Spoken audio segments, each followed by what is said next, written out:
So Tuesday night marked the Eastern Conference and Western Conference All-Star Reserve announcement. So I want to congratulate the following players. Let's start out in the Eastern Conference on making the reserve list for the All-Star game March 7th in Atlanta, Georgia. We outside, baby. Congratulations are in order for James Harden of the Brooklyn Nets, Zach LaVine of the Chicago Bulls, Jaylen Brown, his first ever All-Star appearance of the Boston Celtics. Ben Simmons making the game consecutive years. Jason Tatum, his second All-Star game. Nikola Vucevic, his second All-Star game, I believe. And then Julius Randle, for the first time, he will be representing the New York Knicks in the All-Star game itself. Congratulations to them, gentlemen. I guess we should do this as a whole. So let's go ahead and announce the Western Conference All-Star reserves. Let's kick it off with the obvious. Damian Lillard is, to me, my all-star starter over Luka, but congrats to Dame of the Portland Trail Blazers. The Utah Jazz are barely losing game at this point. Donovan Mitchell's making the game. Chris Paul, a shocker to most. We'll get into that more in a second. Of the Phoenix Suns, he was their one guy announced. Then we got Paul George of the Clippers. Zion Williamson, for the first time, announced as an all-star game reserve.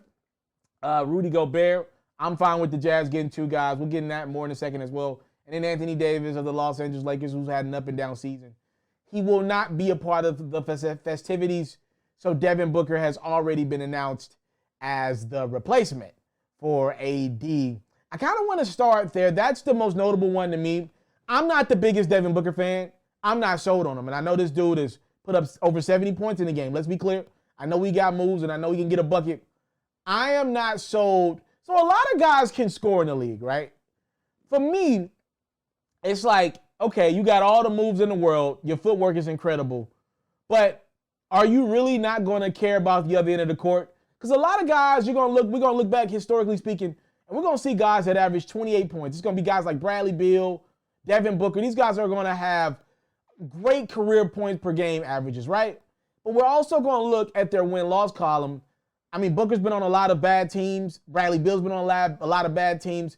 For me, it's like, okay, you're great at scoring, but at what point do you take that energy and put a little of it at least on the defensive end of the court?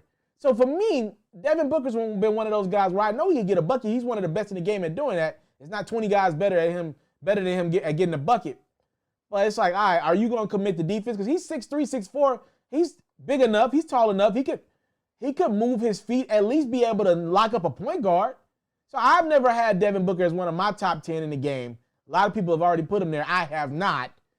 But I did think Devin Booker got snubbed. Here's the crazy thing about it. I think he got snubbed by his own teammate. Everybody else announced on that Western Conference All-Star Reserve list, I felt like had a right to be there. The Jazz, they deserve at least two guys. Some are arguing three for those dang feisty Utah Jazz. They've been great this year. They've been the most dominant team thus far this season. I'm fine with them getting two guys. I know people are like, Gobert's not an all-star guy, but guess what? He's going to win Defensive Player of the Year for the third time in 4 years, right? Give that team some credit. Rudy Gobert, he's in the game. Anthony Davis, when he was there, his stats are up and down. The thing with AD is his bad was really bad, but his great was still really great. I understand why he made the game. Also, remember, the coaches are the ones that vote in the reserve. They did this a couple weeks ago before AD got hurt for the last time, right? Zion, I'm fine with Zion. It was either Brandon Ingram or Zion. I was fine with either one getting a nod. I thought Zion over the last month or so had been more impactful on wins or just more impactful for the Pelicans over BI, and I'm fine with Zion getting a nod. They don't deserve Ingram making the game. They don't deserve two guys because they don't win enough games. Paul George was a no-brainer for me. He's been incredible this year when he's played. Donovan Mitchell, yes. Damian Lillard, obviously two no-brainers. For me, Chris Paul, though, is the one where I'm like, whoa. How does he get the nod over his teammate Devin Booker? I didn't understand that one. And out East, look, I did not have Julius Randle making the game. I did not have Nikola Vucevic making the game either. I had Trae Young. I had Domantas Sabonis. The Boston Celtics one gets a little interesting for me as well. I don't know, like Tatum and Brown are clearly all-star caliber guys, both of them. But for me, it's like, y'all got to win more games. They jump off your screen. Like Tatum and Brown are clearly top guys in the league, top 25 guys in the league, right? But it's like, all right, if y'all got 2 top 20, top 25 guys, y'all not making a noise. I'd rather give that type of love to the Jazz over the Celtics. Jazz been number 1 all year. Celtics, I mean, if you put them out west, they wouldn't even be in the playoffs today. That is the reality of it. So for me, I didn't have both Tatum and Brown making the game.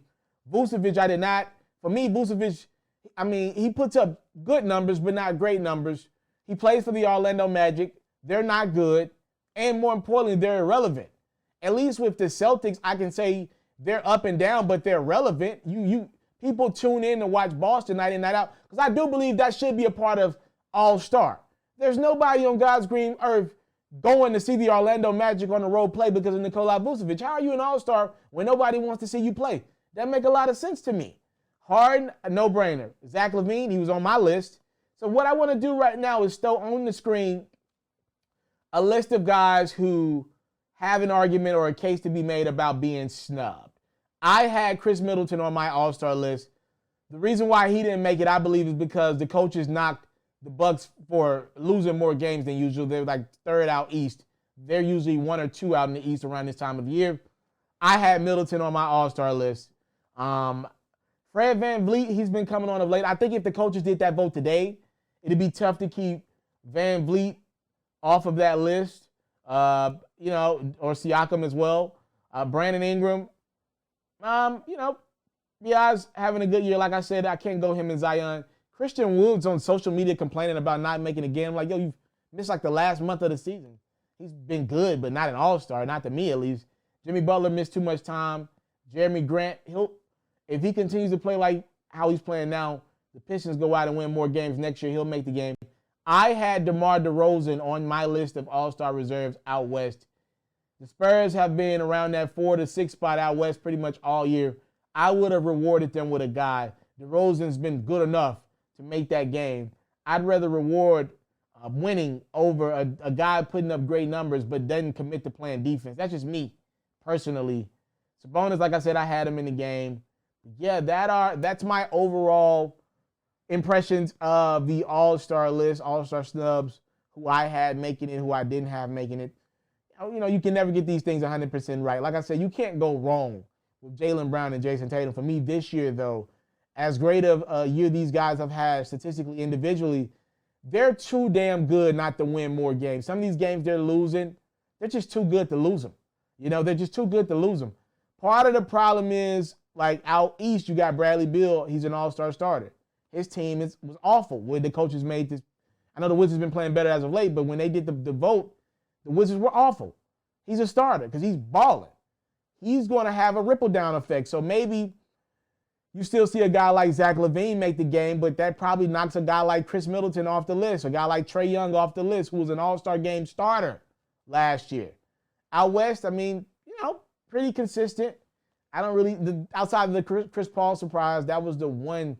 Wait a minute, I love Chris Paul, but I wouldn't have said all-star game. I felt like he was rewarded because he's a legend. That's just my opinion.